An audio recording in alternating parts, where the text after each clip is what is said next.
I'm an American board certified OBGYN, a mom, a Muslim, and I'm talking about sex. This is the Muslim Sex Podcast. Welcome to the Muslim Sex Podcast. I'm your host, Dr. Sadaf, and this episode is everything you need to know about sexual health, vulvar health, and vulvar pain. So before I get into it, as always, this is not meant to be any type of medical advice. So if you have any questions about your health, make sure you go speak with your healthcare provider. And of course, this is not meant to be any type of religious advice. So if you have any questions about your religion, make sure you go see your friendly neighborhood religious leader. This is the Muslim Sex Podcast because I just happen to be a Muslim woman that talks about sex. So today I'm super excited to have on with me the executive director for an organization that is called Tight-Lipped. Welcome to the podcast, Noa Fleischacker. Thanks so much for joining us. Thank you for having me. It's great to be here. Thanks. So, Noa, I love the name of your organization. So tell me, for listeners that may not, know who you are or even perhaps may not have heard of the organization, maybe you can tell us a little bit about yourself and what motivated you to start this organization, maybe a little bit about how you came up with the name and what you do. Yeah, totally. So my name is Noa. I am based in Chicago, and I'm the executive director of Tight-Lipped. And this organization and the work that we do is really focused on vulvar, vaginal, and pelvic pain conditions that can cause pain with sex, among other things, right? Like these can be conditions that cause burning, itching, rawness, all sorts of really unpleasant experiences. And what brought me to this issue is really my own personal experience as a patient. So I used to work as a community and political organizer and was not at all in the field of like healthcare, women's health, sexual health, anything like this. But I had always had, or for as long as I can remember, I've had pain, like vulvar, vaginal, pelvic pain. So pain with trying to use tampons or trying to have sex or pap smears and pelvic exams. All of that felt like so painful. It really felt pretty much physically impossible. And for a while, it was something that I didn't really do anything about because it felt really uncomfortable to talk about. And I know that is a really, really common experience for so many people. And I think thinking back on it, I really wish that I had known how common that experience is. I thought I must be the only person in the world who has this experience. I really didn't know that like 1 in 4 women is having some kind of vulvovaginal pain. And it felt just like really hard to talk about, really embarrassing, shameful. And when I did finally work up the courage to talk to my OBGYN and, tell her what I was experiencing, she was mostly concerned about my pap smear, my pelvic exam, because I'd never gotten an exam done. And she tried to do the exam and I was in so much pain that I literally like jumped off the table. I could not handle it. And her reaction to that was, you must be nervous or anxious. We're going to give you some sedatives to calm you down and, oh my gosh, That's see awful. If you calm down. And so, take 2, we tried that again. She had given me the sedatives. I was feeling a lot like calmer, loopier. And when she tried to do the exam, the exact same thing happened. Like I was just in so much pain, I couldn't tolerate it.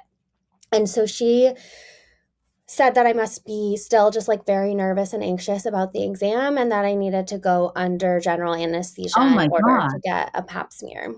Holy cow. Yeah, it was surprising. And I, at the time, was like kind of taken aback, but also didn't really know what else to do. I just, trusted my gynecologist to tell me what I should do. And so that's what I did. So I like took a day off work. I went to the hospital, went like fully under general anesthesia just for a routine pap smear and pelvic exam, which also that in and of itself felt like pretty embarrassing and weird, right? Like even the nurses were like, why are you here again? Like you're getting an IV for a pap smear. And when I woke up from the anesthesia, the doctor said to me, like, great job. We were able to do your exam. We didn't find anything wrong. We'll see you next year. And that was really like the only conversation about what could be going on. We didn't have any, she didn't ask any other questions. We didn't have any other conversation about why was I in that level of pain? What else might be causing that pain? She didn't do any kind of evaluation, nothing. And so for me, that was, that kind of launched me on my own journey of trying to figure out what was going on. I started to realize that if I wanted to get answers, I was going to have to do a lot more research, reading, educating myself about this, and searching for doctors or other providers who might have more information. And that also kind of launched me on this journey of trying to figure out if I was experiencing this and I wasn't able to get care, I was going to need to start being a lot more public and open about my experience. And so I started to talk more openly with friends and family, and discovered that actually there were so many other people in my life who were dealing with something similar, and that there was something much like bigger, deeper going on. This wasn't just like, oh, this is just my own personal problem that I have to deal with on my own. This is actually something that many, many, many people, women are, people with vulvas are dealing with, and struggling to get the care that they need. And so that's ultimately what led me to start Tight Lipped, which I'm happy to share more about kind of how that came to be, but all very much grounded and motivated by my own personal experience as a patient. Yeah. Well, first of all, I want to say I'm so sorry. That sounds horribly traumatic and really awful. And what an awful, awful experience with your gynecologist, right? And your first pap smear. I mean, I think that unfortunately, that's probably, what happens to a lot of women, right? Like, I, and I'm sure we're going to get into this, but like, it's so many of us gynecologists, and I'm included because I'm a gynecologist, is that we're not trained about sexual medicine, right? We're just not. We learn about pregnancy, we learn about deliveries, we learn about, and obviously that is very important. And then we learn about pathology, we learn about cancer, all this stuff, right? But sexual health is just something that is not taught very much at all. And I don't know, at least, I did residency back in from 2000 to 2004, and I was in Michigan, and I didn't learn anything, definitely not. And not how to do a sexual, like a pelvic exam, the way that, a sex med doc does it, very thorough. None of that. I didn't learn anything. I don't even think we learned about the clitoris. I mean, I just don't think we learned very much at all. And then, I started learning all this once I actually took a course through the University of Michigan on sexual counseling and education.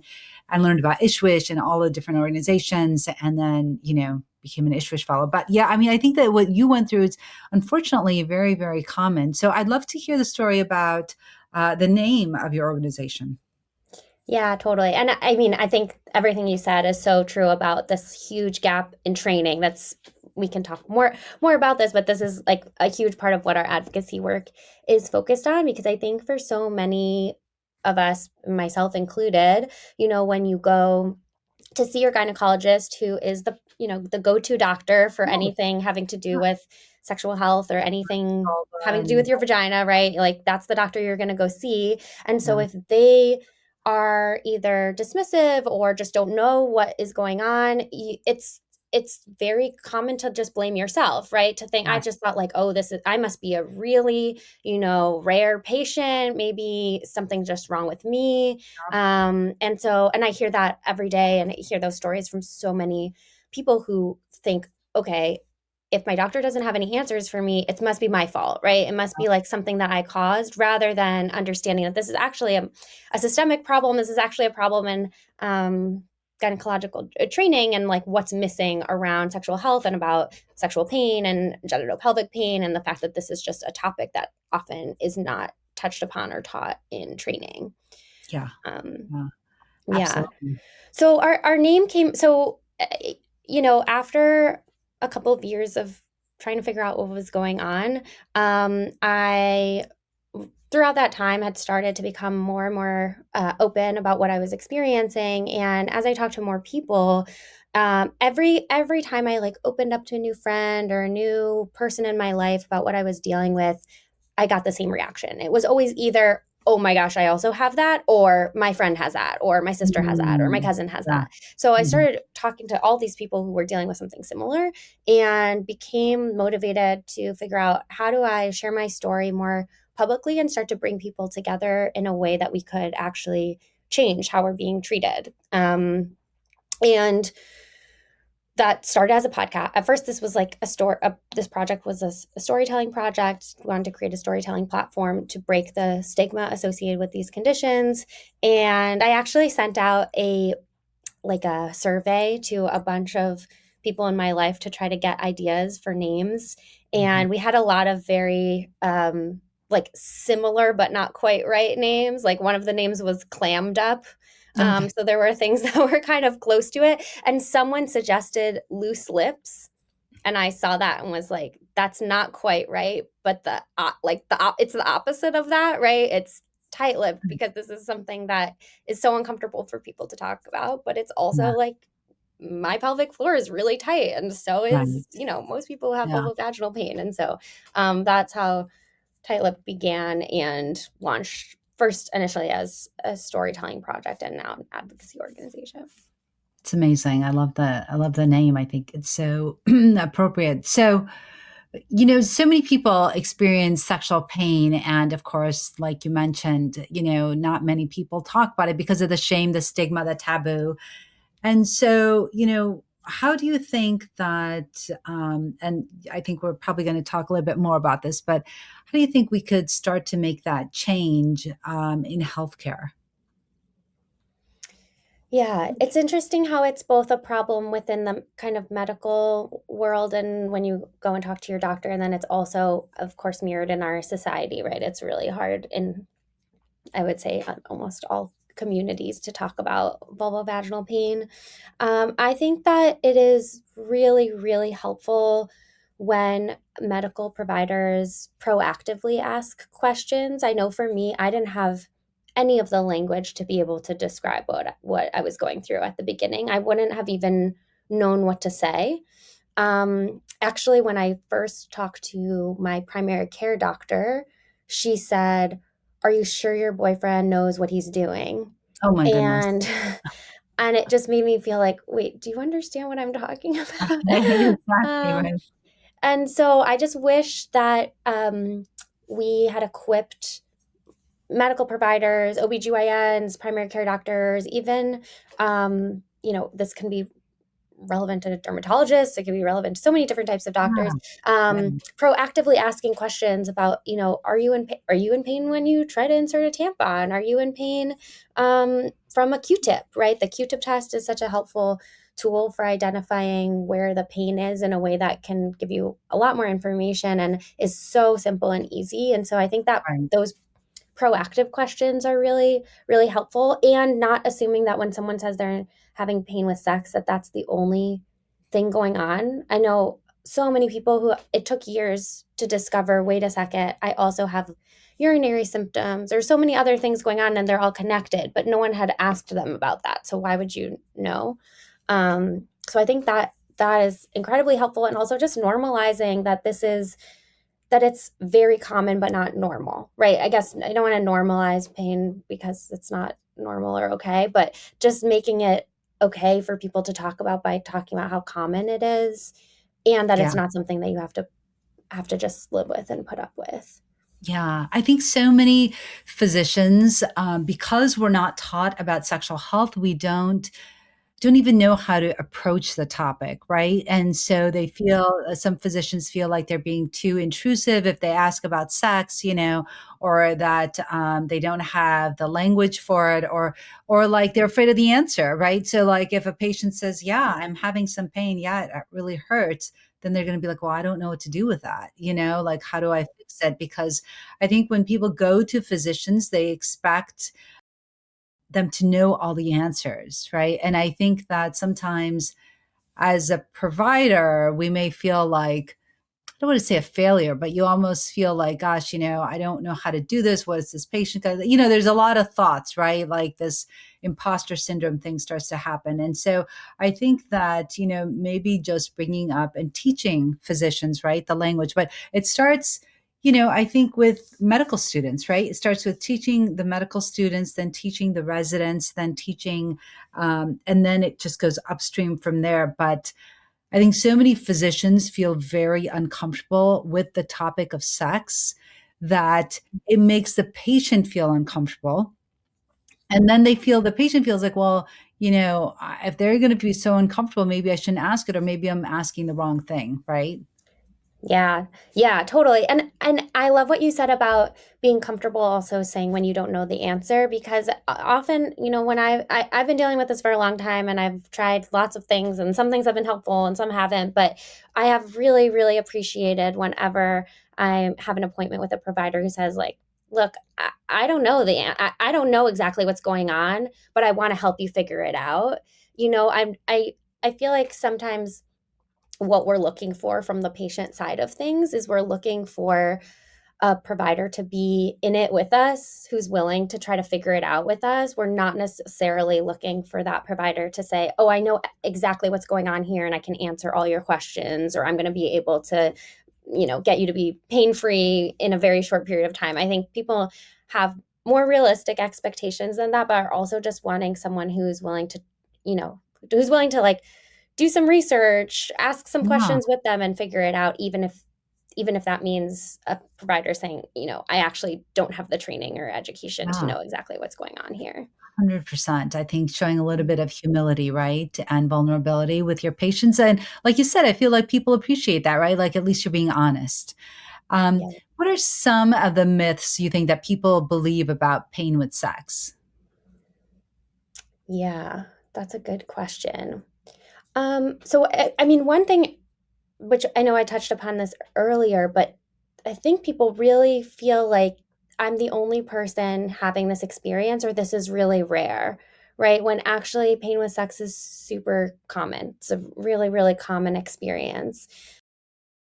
So that feels like an important thing to just, I'm always reminding people, like, we have brought together a community of patients, and we have thousands of people, hundreds of people who are part of this community, and there's so many more people who just don't even know that what they're dealing with is common, and that other people are going through the same thing.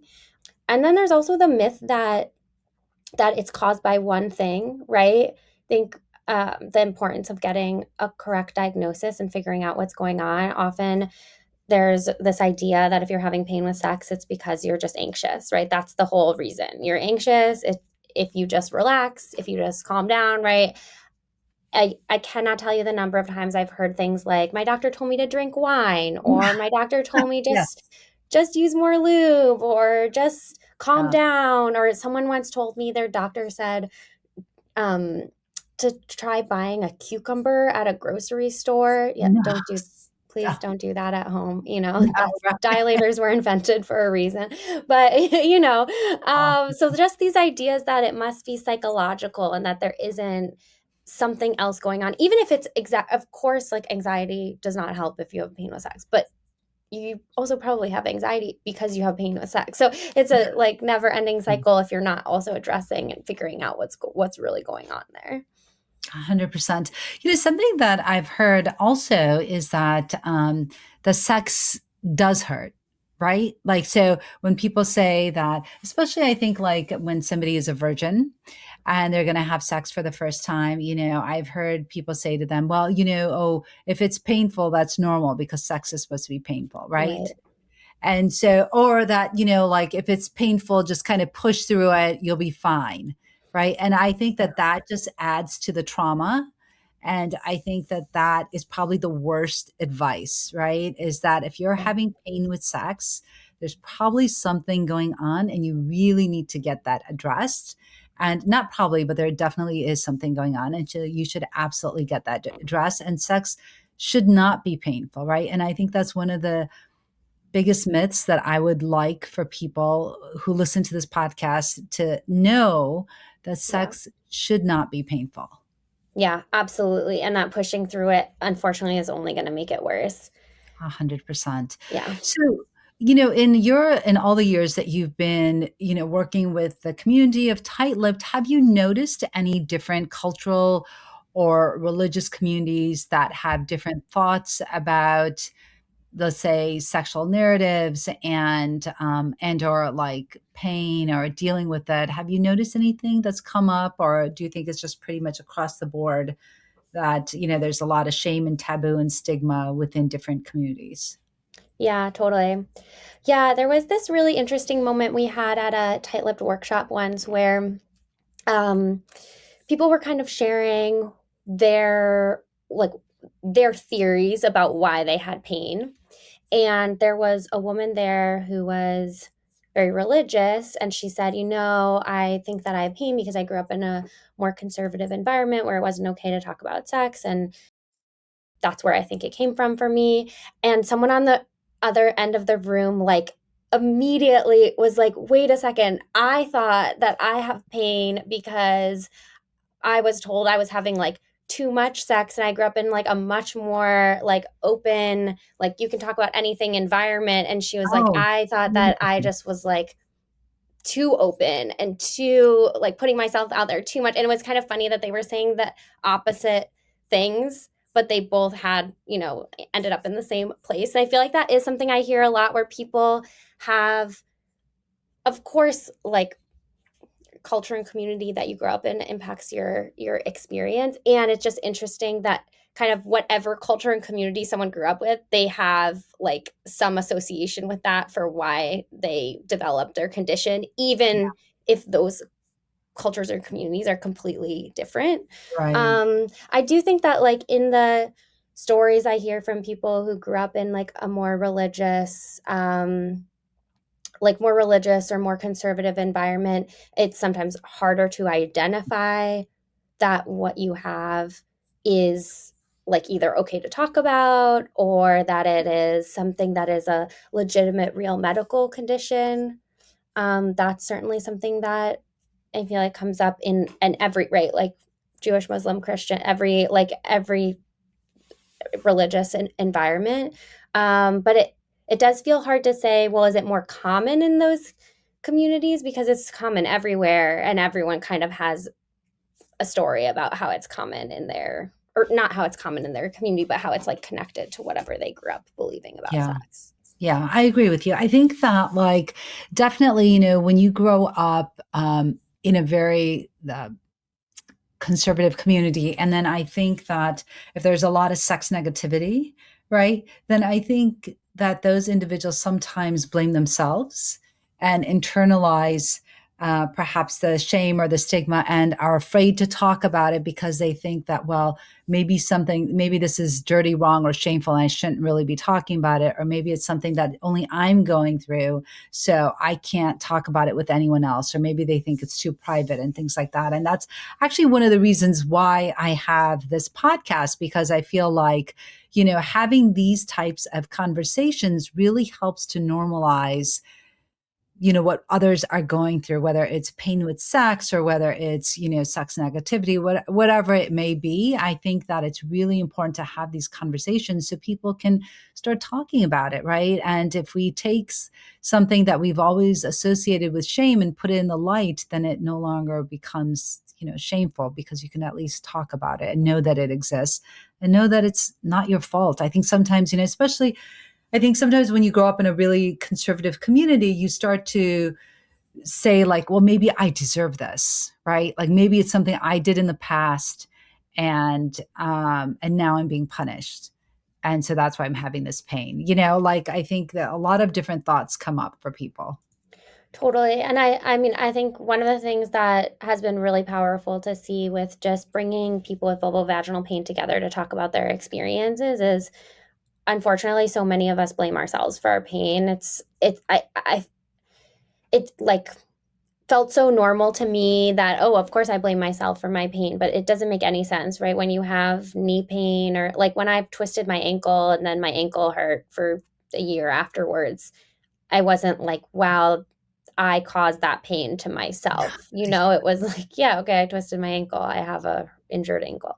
Um, and there is something about pain with sex and Yeah. vulvovaginal pain that we like internalize and somehow take on as like, I did something to deserve this, or like, there's something wrong with what I'm doing. And then there, whatever it is, like I didn't, Yes. Yeah. do XYZ right, and therefore that's why I'm in pain. And 100%. there's something really powerful about when I feel like when people hear each other say that, then they're like, wait, what? That's definitely not your fault.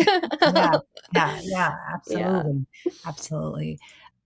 So, Tight-Lipped does amazing advocacy work. And actually, that's where I learned about, I think I learned about your organization just from different people's Instagram. I think that you and I have a lot of similar people that we follow. And so I think I heard about that organization through, one of the Instagram reels and things like that.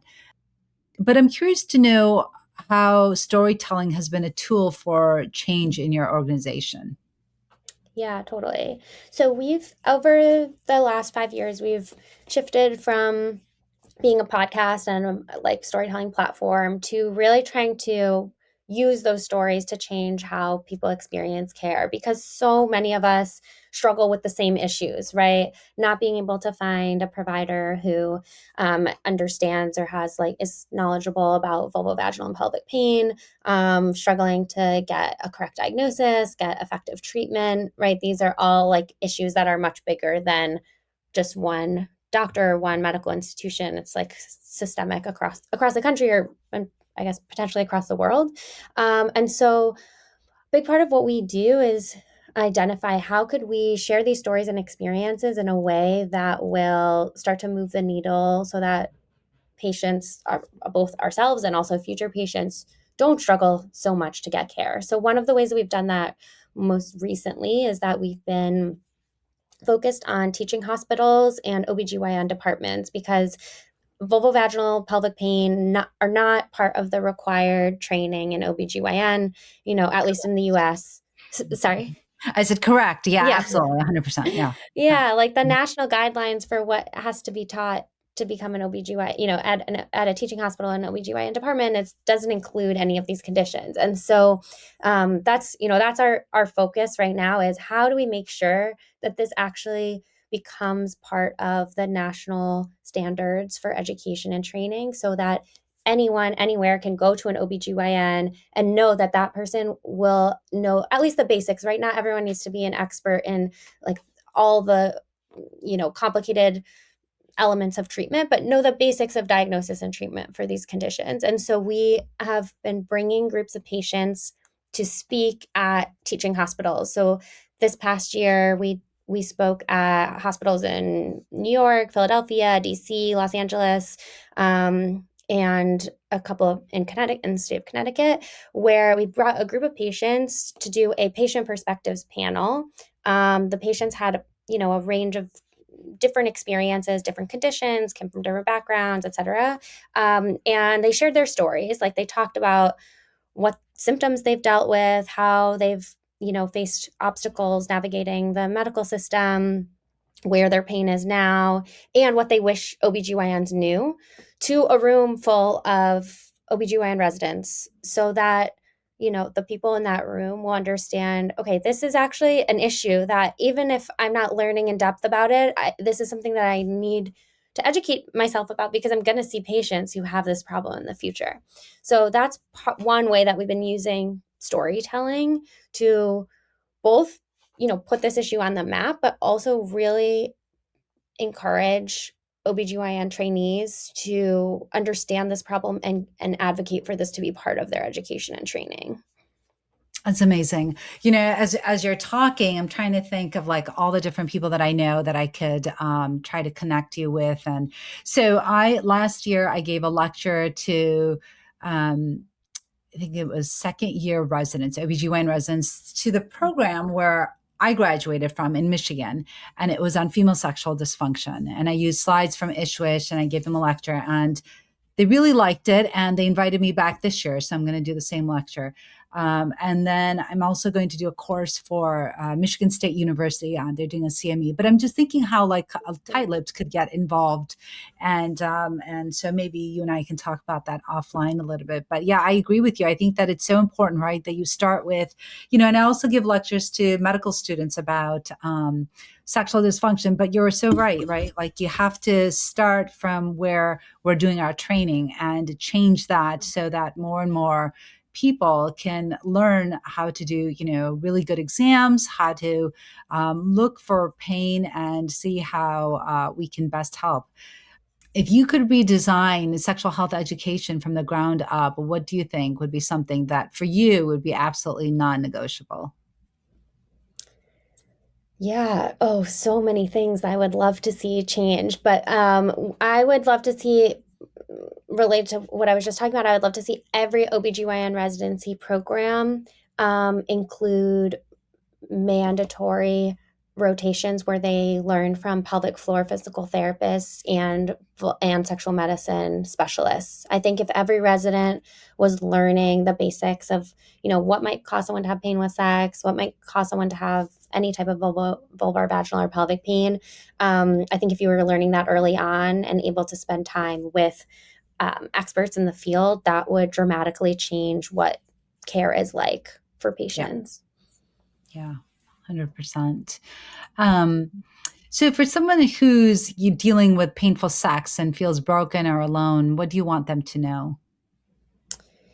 Yeah, I mean, I think the biggest thing I want them to know is that they're most definitely not alone, and that there are resources and help out there, even if it can be hard to find. These are not untreatable conditions. There are solutions. I'm definitely, not 100%. I still have pain, but my pain is really, really different than it was when I first started seeking care. Yeah, And, if you can find a provider, a PT or gynecologist who has some training and background in vulvovaginal and pelvic pain, you like you can feel better. There is hope, and there is a path forward, and there is good. We have our own resource guide for patients, but there's also, ISWISH is an incredible resource and has amazing resources also for finding a provider and for understanding your condition. And then there's other organizations as well. But I think that would be the most important thing to me, and just understanding that there are thousands, if not millions, of other people out there dealing with the same thing. And it is definitely not a reflection of, your own personality or who you are. It's just right. a medical condition, just like any other medical condition. Yeah, yeah, absolutely. So how does healing look like beyond just fixing the pain? How does he, like, even if if you're feeling better, like, even if you're physically feeling better? Yeah, yeah, I mean, I think this is like, there's something about having pain with sex or having vulvovaginal pain that impacts us on like such a deep level, right? It impacts yeah, your intimate relationships. If you're partnered or you're dating, it impacts your relationship to people that you're dating or your partner.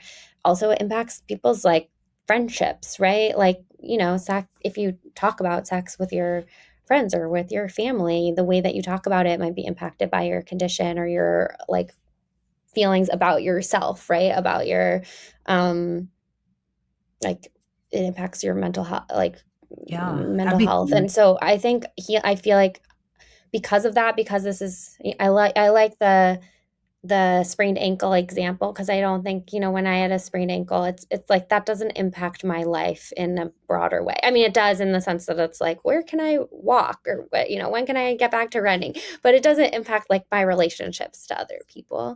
And so I feel like for vulvovaginal pain, healing is such a holistic process of like getting more comfortable talking about it, therapy, like figuring out how to communicate with friends, family, and like intimate partners in a way that feels like you're being heard and they understand what you're going through, which is a process, right? Like it's hard to do that, but I do think it gets easier when you are in community with other people who are going through the same thing.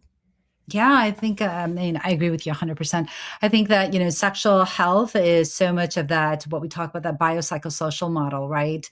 That, you have that biological pain, but when you're you've had it for so long that it absolutely affects you psychologically, right? And you may feel like you're broken or that there's something wrong with you. And maybe you don't want to get into another relationship with somebody, right? Because you had such a bad experience the first time around that now you think that all of your, next relationships, whatever, are going to be marred the same way that your other one was, right? Maybe it's going to really impact your self-esteem. Maybe it's going to, like you said, affect your relationships with maybe your friends, your family, all of those things, right? So I agree with you. I think that it really requires like a holistic approach. And I think the thing that best signifies how we use the holistic approach is vaginismus, right? When you have that tightening of the muscles in the pelvic floor, right, that surround the vagina, and I really feel like that is something that truly embodies that psychosocial model that we have, because we know that with that condition, you really need like a sex med doc, you need a pelvic floor therapist to help you work with those muscles and use a dilator and exercise, all that. But you also need a sex therapist, right? You need somebody to help you kind of work through all the thoughts that you're having, right? All of the trauma that you've experienced because of this vaginismus. And so I really think that it takes like a whole community to help you, move to the other side of that pain, because it's impacted your life for so long that you really need like a full holistic approach. Yeah, for sure. And I think this is where it also comes back to what we were talking about with finding a provider and what providers can do, because often I meet so many people who have been misdiagnosed, right? I was first diagnosed with vaginismus, and the term vaginismus is often kind of thrown around without any investigation of what could be the problem, right? So there's so many people who actually have hormonally mediated vestibulodynia. They don't have vaginismus, or they have pelvic floor dysfunction, or they have any number of other things. And because they're not getting that correct diagnosis, then they think, okay, this is mostly a psychological problem that I just need to tackle on that level. And so I think that's where it's like, okay, you really need to get that correct diagnosis. And then also, of course, sex therapy, other types of therapy, like, are so necessary and important no matter what your diagnosis and treatment Right. is like. But it just feels so important that this is why we were advocating for medical providers to get this education and training, so that people aren't just being told by a doctor, you have vaginismus, go to therapy, which often is not the like full story of what you need in order to get treatment and to start to feel Right. better. Right. I agree with you. I think that sometimes though you can have more than one thing, right? Just what you're saying. You're saying that maybe you had vestibulodynia, right, to begin with. And then because you always experienced pain, anytime you had any form of penetration, those muscles started to tighten up to protect you from that pain or that anticipation of pain when you would have that type of penetration, right? So you could have, it could be layered, right? You could have that vestibulodynia, you could have vulvodynia, you could have tight pelvic floor, you could have some neurologic issue, you could have some spinal cord issue, right? You could have something, you could have anorgasmia due to some lysis, some adhesions that you have on the clitoris. I mean, there's so many things, and Right. you're right, it could be layered. And so you absolutely need to find a provider that can give you the correct diagnosis so that you can so you can start the proper treatment, right? And then Yeah, totally. definitely get the help that you need. And so I think you mentioned this a little bit, is that, how can partners be more supportive and less defensive when sexual pain enters a relationship? Yeah. Yeah, it's so hard, right? Because it is like a medical condition that then impacts your sex life and your relationship, right? And so I think it's really important for partners to learn about what these conditions are, to actually gain a better understanding of what's going on. I find that, I think people who are able to have really open conversation, sorry, people who are able to have open conversations about like what treatment are they trying and what that's like for them and how do they feel about it, and for the partner to really like listen and also do their own research to fully understand what's going on. And then, of course, like therapy, couples therapy also has an important role to play in that. I don't know of a lot of spaces like this that exist, but I've also really seen value in like people meet partners meeting other partners of people with pain. And I Oh, know it's a really hard thing to talk about, but when you can connect with someone else who's in the same situation, I just think it's helpful to understand like you're not in this bubble alone, and that this is actually a really, really common experience that so many other people are dealing with. yeah. Yeah, absolutely. So, how do you think people can advocate for themselves in medical spaces when they feel like they're not being heard? And what are some steps that someone can take if sex is being painful if they don't know where to start? Yeah. I definitely always encourage people if they feel like they're not being heard at all to find a different provider. And I know that's hard, right? Because of insurance and because of cost and time. But if possible, I think finding a provider who takes you seriously and who listens to your concerns, there are providers out there who, even if there are very few people knowledgeable about these conditions, there are people who are willing to listen and learn. And so finding that provider is often like makes a huge difference. Um, Also, there are good sites for medical information online, and I know there's also lots of people trying to help each other online, and there's like hard to find good medical information. But organizations like ISWISH, like ISSVD, like the National Vulvodynia Association, International Pelvic Pain Society. Um, we have our own guide that has links to all of those. You know, Reading up on the conditions and going into your appointment with the information that you think might help you get a diagnosis can be really, really helpful.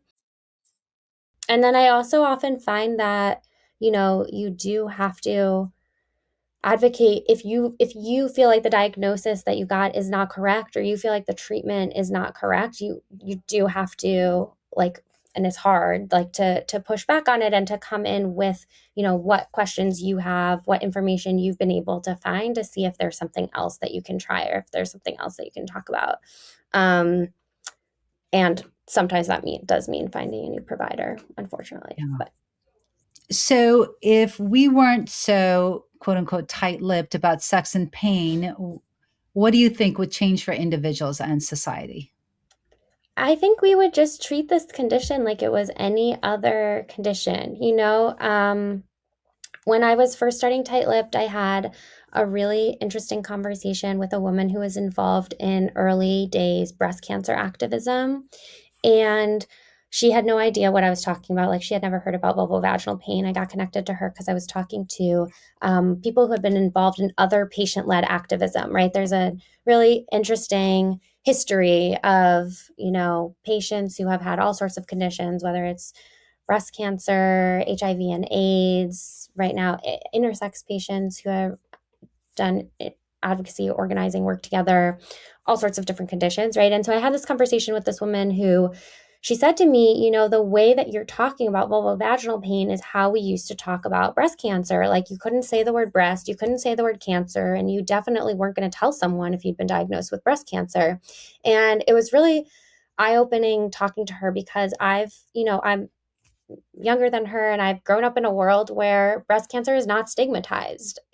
I knew when friends' parents had breast cancer. I knew what people were going through with their breast cancer treatments. It was something that was okay to talk about because it was a medical condition that we were talking about, because we were cared about the person we were talking about. And so I think that has put things in perspectives for me, of like, there are things that used to be stigmatized that are no longer stigmatized, and that's because of the way that the patients and providers fought to change fought for better care, and also like push back against the stigma.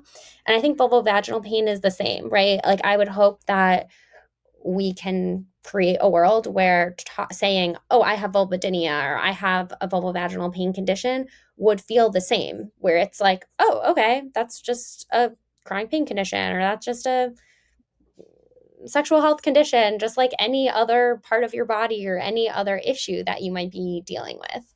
That doesn't mean that people have to be okay, like shouting from the rooftops what they're going through, but I do think that we kind of take the stigma as if it has existed and therefore always will exist, when that's not true for a lot of other conditions and experiences that have been destigmatized over time. Yeah. Yeah.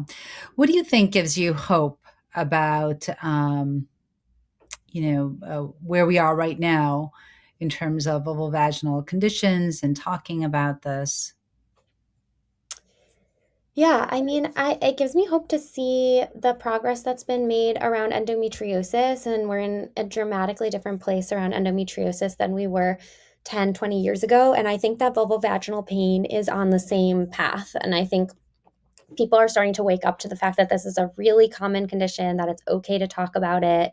There are more specialists and more doctors and providers who are trained in diagnosing and treating these conditions. And I think, even 5, 10 years ago, where things were different, I do think we're seeing progress in a way that, hopefully mirrors some of what patients and providers have made happen around endometriosis and of course, other conditions.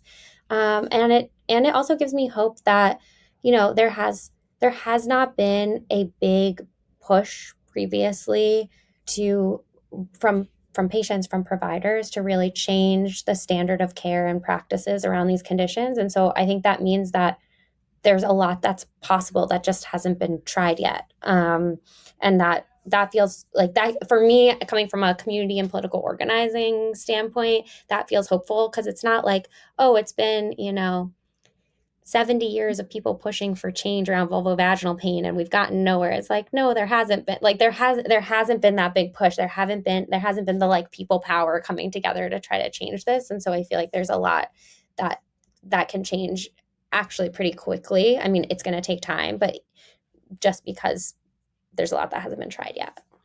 Yeah. Yeah.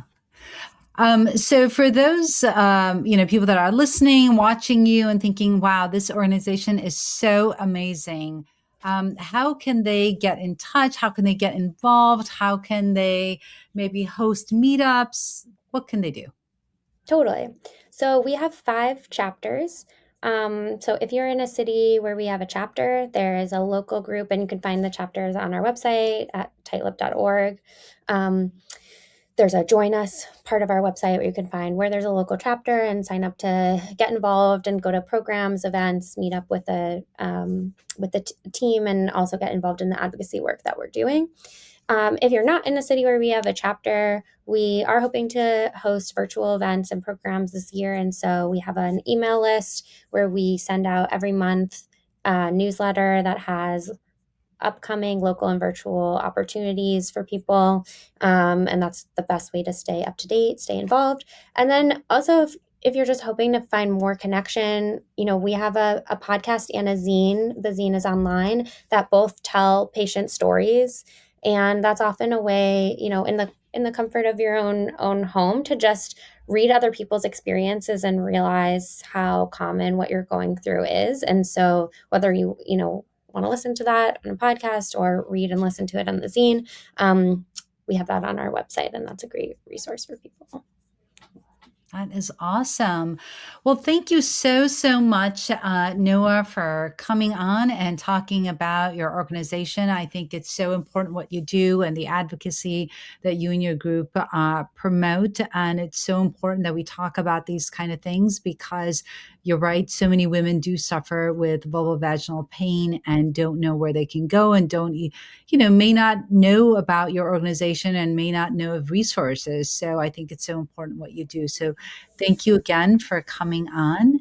And well, we are done here, and it's been real and really intimate. And remember, this was not meant to be any type of medical advice. If you have any questions about your health, make sure you go see your healthcare provider. And if you can't find somebody that will listen to you or doesn't know very much about sexual health, you can definitely go on the ISSWSH website.